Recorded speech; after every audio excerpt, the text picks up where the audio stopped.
Shalom saudara yang dikasihi Tuhan, senang kita bisa bertemu lagi di dalam ibadah.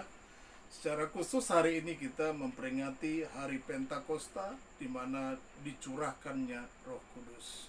Kita buka Alkitab kita di dalam Kisah Para Rasul 1 ayat yang ke-6 sampai dengan ayat yang ke-8. Maka bertanyalah mereka yang berkumpul di situ, "Tuhan, maukah Engkau pada masa ini memulihkan kerajaan bagi Israel?" Jawabnya, "Engkau tidak perlu mengetahui masa dan waktu yang ditetapkan Bapa sendiri menurut kuasanya. Tetapi kamu akan menerima kuasa kalau Roh Kudus turun ke atas kamu. Dan kamu akan menjadi saksiku di Yerusalem, di seluruh Yudea dan Samaria, dan sampai ke ujung bumi." Ayat yang ke-6 ditegaskan di situ, maka bertanyalah mereka. Mereka di situ adalah murid-murid Tuhan Yesus. Mereka menyangka bahwa Kristus akan memulihkan kerajaan bagi Israel, yakni bahwa ia akan menjadikan bangsa Yahudi sebagai bangsa yang besar pada masa Daud dan Salomo. Teguran yang diberikan Kristus terhadap pertanyaan ini, engkau tidak perlu mengetahui masa dan waktunya. Dalam bahasa yang sederhana, itu bukan urusanmu. Maksud Tuhan, ia tidak menentang pengharapan mereka bahwa kerajaan Allah akan dipulihkan bagi Israel. Tetapi ketika itu, ayat 8 dikatakan kamu akan menerima kuasa kalau Roh Kudus turun ke atas kamu. Dan kamu tidak akan menerimanya dengan sia-sia. Sebab kamu akan menjadi saksi bagiku dan bagi kemuliaanku. Dan kesaksianmu tidak akan sia-sia, sebab kesaksian itu yang Tuhan mau adalah bukan hanya di Yerusalem, tetapi sampai untuk ke seluruh dunia. Itu sebabnya beberapa waktu yang lalu kita memperingati kenaikan Tuhan Yesus ke surga. Di dalam Lukas 24 ayat yang ke-50, ketika Tuhan Yesus naik ke surga, sebelumnya ia memberkati murid-murid Tuhan. Nah, Tuhan berjanji ketika ia naik, dia akan datang dengan cara yang sama untuk menjemput orang-orang yang percaya kepada Tuhan Yesus. Itu sebabnya perkumpulan yang dilakukan oleh murid-murid Tuhan Yesus itu sangat penting. Perkumpulan yang dimaksud itu adalah ibadah. Perhatikan, Alkitab katakan 2-3 orang yang berkumpul. Ibadah itu adalah satu perkumpulan yang memuliakan Tuhan. Ibadah itu adalah sesuatu yang memuji dan meninggikan nama Tuhan. Roh Kudus dicurahkan seperti hari Pentakosta yang kita rayakan hari ini. Kuasa Roh Kudus yang diberikan, yang turun atas setiap kita. Kuasa dalam bahasa Yunani adalah dunamis. Kuasa di sini adalah bukan sekedar kekuatan atau kemampuan. Tetapi di sini kuasa ditekankan bahwa Roh Kudus termasuk kekuasaan untuk mengusir roh jahat dan urapan untuk menyembuhkan orang sakit. Lukas 6 ayat yang ke-17 sampai dengan 19, lalu ia turun dengan mereka dan berhenti pada suatu tempat yang datar. Di situ berkumpul sejumlah besar dari murid-muridnya dan banyak orang lain yang datang dari seluruh Yudea dan dari Yerusalem dan dari daerah pantai Tirus dan Sidon. Mereka datang untuk mendengarkan dia dan untuk disembuhkan dari penyakit mereka. Juga mereka yang dirasuk oleh roh-roh jahat beroleh kesembuhan. Dan semua orang banyak itu berusaha menjamah dia, karena ada kuasa yang keluar daripadanya, dan semua orang di situ orang itu disembuhkannya. Bahkan bukan itu saja. Lukas 9 ayat 1 sampai dengan 2, maka Yesus memanggil ke-12 muridnya, lalu memberikan tenaga dan kuasa kepada mereka untuk menguasai setan-setan dan untuk menyembuhkan penyakit-penyakit. Dan ia mengutus mereka untuk memberitakan kerajaan Allah dan untuk menyembuhkan orang. Nah, saudaraku yang dikasihi Tuhan Yesus Kristus, ketika Roh Kudus turun kepada murid-muridnya, murid-murid menerima kuasa. Dan bukan hanya sampai di situ saja, murid-murid dijadikan menjadi saksi. Saudara perhatikan perkataan saksi ini sangat dahsyat, saudaraku. Di dalam satu persidangan, ketika ada majelis hakim dan terdakwanya, persidangan itu tidak akan dilangsungkan, tidak akan dilakukan kalau tidak ada saksinya.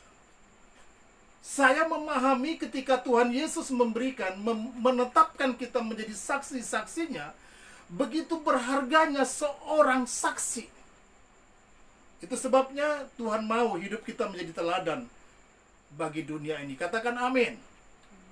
Saudaraku yang dikasihi Tuhan, saksi itu adalah teladan.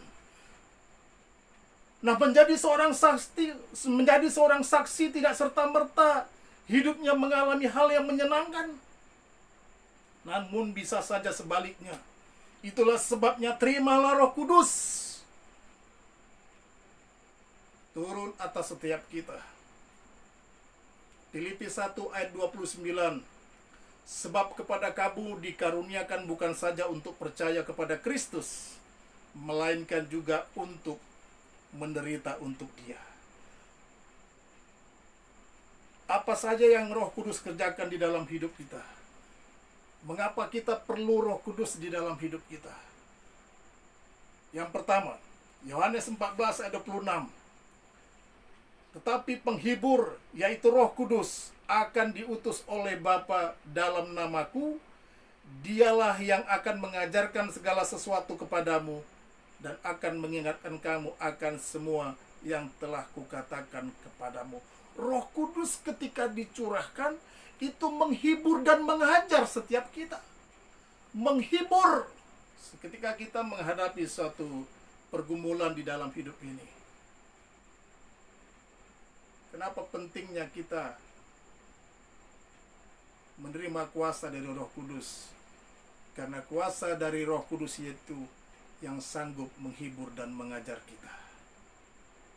Ini yang pertama, saudaraku. Itulah sebabnya pentingnya ketika itu murid-murid Tuhan Yesus mereka berkumpul, artinya mereka beribadah, mereka meminta kuasa Roh Kudus diturunkan atas setiap mereka. Nah, hari-hari ini bukankah kita juga adalah orang-orang yang percaya yang disebut murid-murid Tuhan Yesus? Kita memerlukan kuasa Roh Kudus supaya seketika kita mengalami pergumulan, seketika kita mengalami suatu dilema, mengalami suatu beban, mengalami suatu penyakit, kita perlu dihibur oleh Roh Kudus. Dan Roh Kudus itu yang mengajarkan kita. Yang kedua, mengapa kita perlu Roh Kudus di dalam hidup kita? Yohanes 14 ayat 16. Aku akan minta kepada Bapa dan Ia akan memberikan kepadamu seorang penolong yang lain, supaya Ia menyertai kamu selama-lamanya. Roh Kudus itu adalah penolong bagi hidup kita. Bahkan dikatakan supaya Ia, Roh Kudus itu menyertai kita selama-lamanya. Bayangkan saudara, kita tidak pernah sendiri di dalam hidup ini. Ada Roh Kudus yang senantiasa ada berjalan bersama-sama dengan kita. Itu sebabnya mintalah hari-hari ini hidup kita dipenuhkan dengan kuasa Roh Kudus, supaya Roh Kudus itu yang sanggup menolong hidup kita. Yang ketiga, Yohanes 16 ayat 13. Tetapi apabila Ia datang, yaitu Roh kebenaran, Ia akan memimpin kamu ke dalam seluruh kebenaran, sebab Ia tidak akan berkata-kata dari dirinya sendiri, tetapi segala sesuatu yang didengarnya, itulah yang akan dikatakannya, dan Ia akan memberikan kepadamu hal-hal yang akan datang. Yang ketiga adalah, kenapa kita memerlukan Roh Kudus? Karena Roh Kudus itulah yang menuntun kita hidup di dalam kebenaran. Saudaraku yang dikasihi Tuhan, pengajaran yang dari Roh Kudus itu yang menuntun kita hidup di dalam kebenaran. Seringkali kita di dalam hidup ini berada di dalam satu klimaks, artinya hidup kita ketika kita mengalami pergumulan atau satu penyakit, sepertinya kita melihat penderitaan kita ini tidak ada akhirnya. Tapi perhatikan baik-baik saudaraku, ketika kita Roh Kudus itu diturunkan atas setiap kita, Roh Kudus itulah yang menuntun hidup kita di dalam kebenaran. Artinya kita perlu mendekatkan diri kepada Tuhan. Dan yang keempat, Yohanes 16 ayat 8. Dan kalau ia datang, ia akan menginsapkan dunia akan dosa, kebenaran dan penghakiman.